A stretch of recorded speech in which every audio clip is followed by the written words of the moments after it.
国安局买分铝卡偷渡分品的2个小校侍卫官，吴宗宪甲张宪嘉，妨用贪污罪收押禁见。即摆检调另外佫查出有华航的人员，伫这6年来，蔡总统甲马前总统的任内，总共帮国安特勤走私3万多条的免税粉。新北市市调处将以嫌疑人的身份，透明来约谈到关键人物。早起移送到台北地检署，继续来问口供。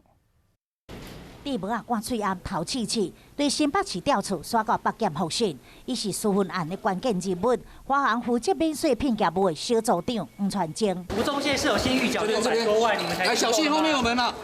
小心接过。长官指示。7月初才到空品处上班，就负责专机免税品的订买，一切照惯例办理，想袂到煞被压出内幕。总统专机出访诈私文已经是常态，目前追溯到马政府时代2014年宪红专案，诈288条，嫌疑专案大约是18条；2015年救用将近3000条，救案是超过3500条。蔡政府执政，2016年英雄342条，后面连续2档的太平洋友邦之旅甲东兴英国之旅，分别是诈2000多条。去年东京之旅4000多条，今年3月海洋民主之旅6000多条，这次自由民主英雄之旅破6年来记录是9800多条，6档来总共是33000多条免税分。他们在2013